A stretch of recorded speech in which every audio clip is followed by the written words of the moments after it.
nagbabalik po muli tayo ngayon sa Usapang Pangkalahatan.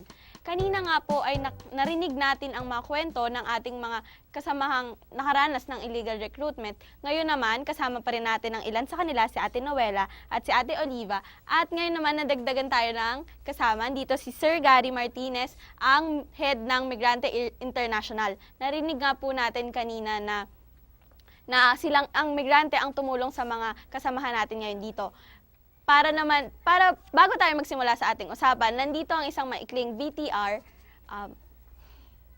Isa sa mga organisasyon na tumutulong at sumusuporta sa mga kababayan nating nasa ibang bansa ay ang Migrante International. Nagsimula ang Migrante noong December 1996 matapos ang pagkamatay ng isang domestic worker na si Flor Contemplacion na pinatay ng sariling amo dahil sa di umano'y pagpatay nito sa kapwa Filipina na si Delia Maga noong 1995. Makalipas ng 2 dekada ay wala pa rin nagagawa ang pamahalaan ng Pilipinas, kaya sa pamumuno ni Ginoong Gary Martinez at kabiyakang mahigit kumulang na 200 member organizations sa iba't ibang bansa, ay patuloy pa rin ang suporta ng Migrante International sa mga naabusong OFW saan man sa mundo.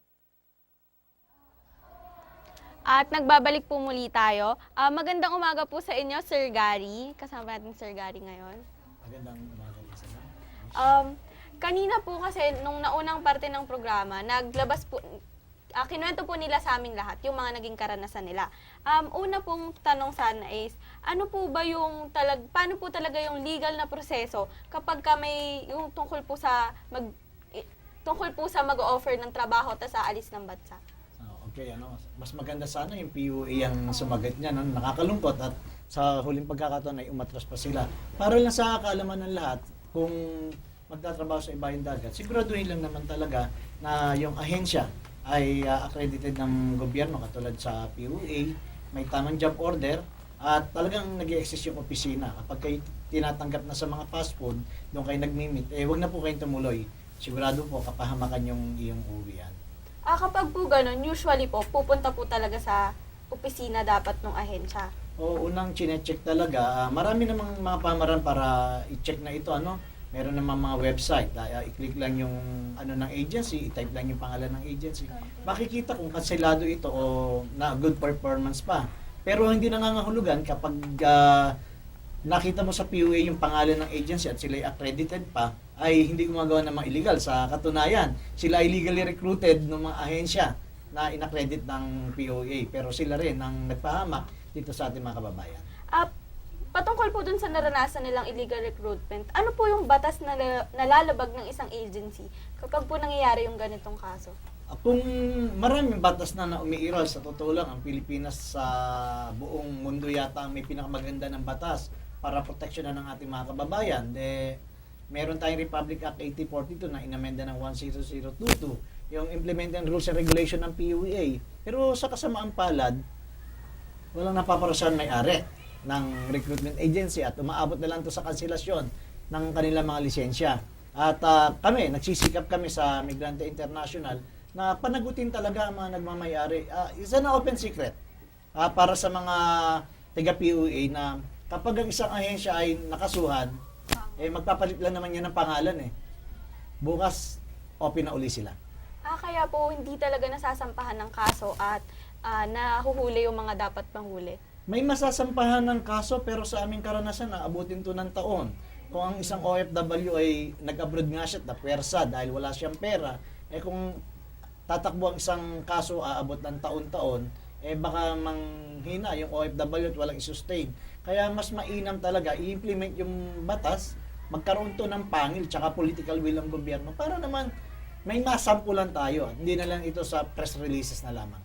Patungkol po dun sa mga kinuwento nila kanina, ano po yung naging resolusyon ng migrante sa naging problema nila? At second question po is, yung ano po nangyari dun sa agency na... Doon sa unang tanong, dapat nasa gobyerno lahat ng resources. Sa isang OFW, sa isang Pilipinong lalabas ng bansa, more than 30,000 pesos ang ginagastos nila sa requirements pa lang. Ang resources na ito ay napunta lahat sa gobyerno. Ang gobyerno ay mayroong OWA, may PUA, may DFA. Dapat habang nasa labas ng bansa yan, at matagal na namin sinasabi, kapag nag-report ang isang Pilipino, dapat may protected custody na tinatawag.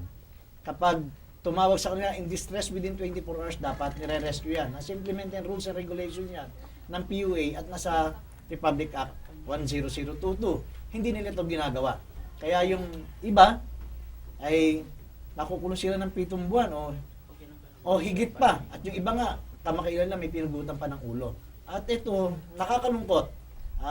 Nagaganap itong mga bagay na ito, samantala, ilang araw na lang igugunitay na yung 20 taon ng pagkamatay ni Flor Contemplasyon. Makikita natin, may mga batas na nag-exist sa pagkamatay ni Flor, pero itong mga batas ito, after 20 years, ay nananatiling inutil at ang tingin namin, katulad pa ng 7,000 na kakulong, mahigit 100 na hinatulan ng kamatayan, at sila, itong ating 2 bisita ngayon, ay sila yung mga modernong Flor Contemplasyon. May mga ilang concerns pa po ba kayo na gustong ibahagi sa amin na maaring masagot ng Migrante International? Wait lang. Ayan. Kaya po ate, meron po ba kayong mga concerns o hinaing pa na, or pwede niyo po ba ibahagi yung naging solusyon na lang ng migrante nung kayo ay nakaranas ng illegal recruitment, kung paano po nila kayo tinulungan? Tinulungan nila yung nanay ko. Paano ipakiglaban yung karapatan ko at paano ako makauwi. Saan po sila lumapit na para mapauwi po kayo? May agency po ba na nilapitan? Yung Or department? yung bayaw ko sa England, nagtawag sa nanay ko na yung migrante dito sa Negros, dito daw lalapit yung nanay ko na ipalo-up na makauwi ako. Doon pumunta, hinanap ng nanay ko yung migrante.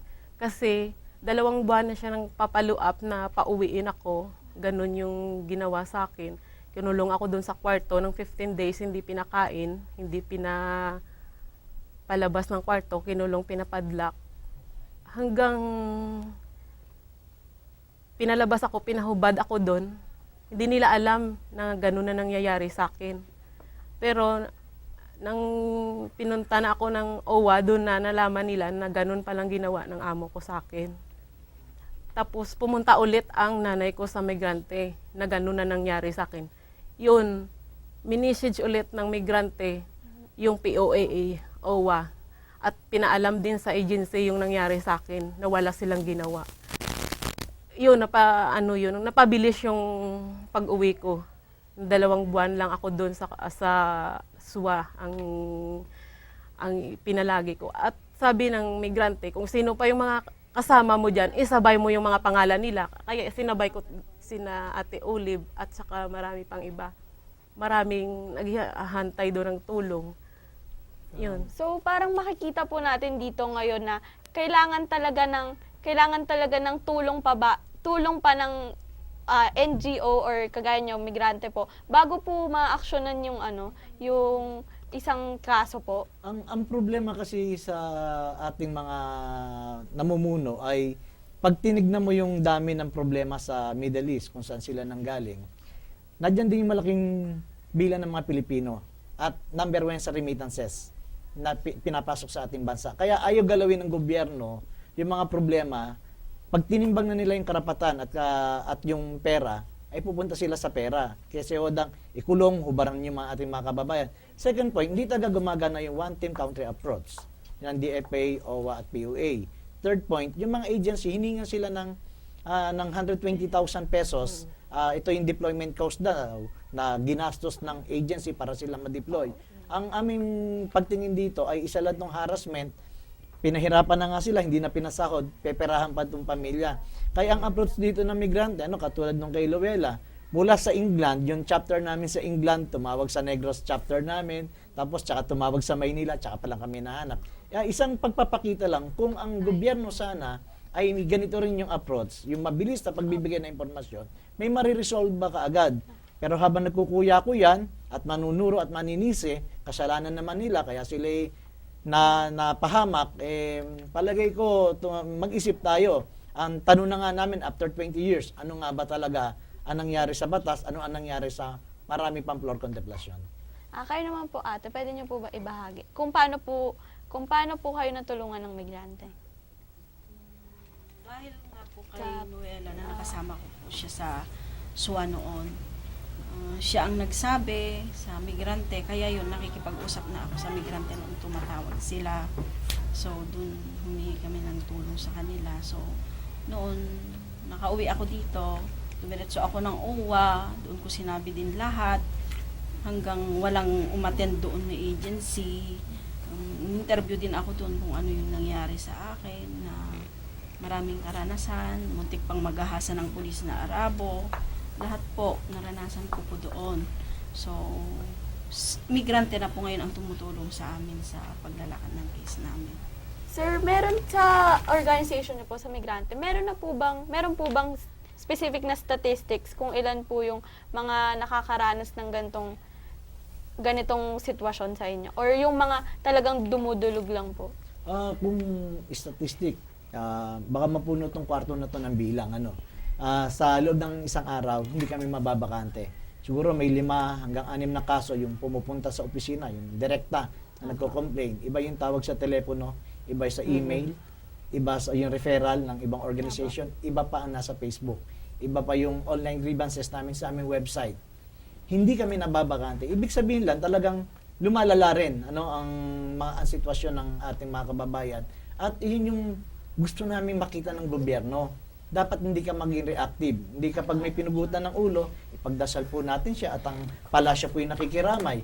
Ano na nangyari dito sa Libya? May 4 na dinukot. Paano yung 13 kababayan natin nawawala sa Atlantic ngayon sa lumubog na barko ng Taiwan? At marami pang usapin kung migrasyon lang pag-uusapan. Pero ang punto na lang namin, kung ayaw natin ng gobyerno, o ayaw ng gobyerno na nababati ko sila sa usapin ng migrasyon, o ayaw natin makakita ng mga ganitong istorya, ay i-review ang labor export policy na sinimulan nila noong 1974. Sapat na sapat ang pera ng bayan, yung remittances ng OFW, gamitin ito ng gobyerno sa pag-create ng mas maraming trabaho dito sa loob ng bansa. At tingin ko, at siguro yung 15 million Filipinos na nasa labas ngayon ng bansa, ang isa lang naman dahilan yan, kung may trabaho lang naman sa Pilipinas, sana magamit ito para dito na lang tayo magtrabaho lang. Sir, maiksi lang. Pwede niyo po bang i-elaborate kung ano yung labor export policy? Ang labor export policy ay komodifikasyon ng lakas paggawa. Ito na yung, dahil marami tayong unemployed at underemployed, maraming estudyante, 400,000 ang gumagraduate sa atin taon-taon. Saan hahanap yan ng trabaho after ng kanilang graduation? Dahil wala ito, nagiging siyang malaking reserve force ng ating bansa. At yan ay pwede mag-demand sa gobyerno. Bigyan mo kami ng trabaho, gusto namin ng kabuhayan, may nag-aaral kami mga anak. Kapag itong pwersang ito ay social volcano na gusto na sumabog, kailangan mong alisin yan. Alisin mo yan, i-export mo. At in return, kumikita sila ng 192 million per day sa requirements at yung remittances nga na umaabot na sa 25 billion US dollars a year. Ito yung dahilan kung bakit ng gobyerno ay hindi na nag-iisip na gumawa ng industriya. Dahil sa ganitong kalakaran, ay kumikita sila ng mas malaki na wala silang iniintindi na benepisyo ng kanilang mamamayan. Sir, pinakahuli, ano po yung masasabi niyo sa mga nakakaranas ng ganitong klase ng kaso, yung sa illegal recruitment po? Tumindig at ipaglaban niyo yung karapatan. Ang amin lang naman sa migrante ay ayaw namin silang manatili na bilang isang biktima. Gusto namin buuin ang kanilang mga sarili, malaman nila ang kanilang karapatan, at tumulong sila doon sa mga marinig pa nilang mga kaso na katulad sa kanila. Bilang survivor ng human trafficking at illegal recruitment, ang migrante rin ang tumulong sa akin. Kaya yung ginawa sa akin ng migrante na pagtulong ay ibinabalik nga namin sa kapwa namin biktima. As a survivor, as a migrant advocates ngayon, at tingin ko marami sa dami na natulungan namin, kaya hanggang Negros nga, hanggang sa iba yung dagat, ay maraming nagtatayo ng migrante. Maraming salamat po, Sir Gary. Maraming salamat po, Ate Noela and Ate Oliva.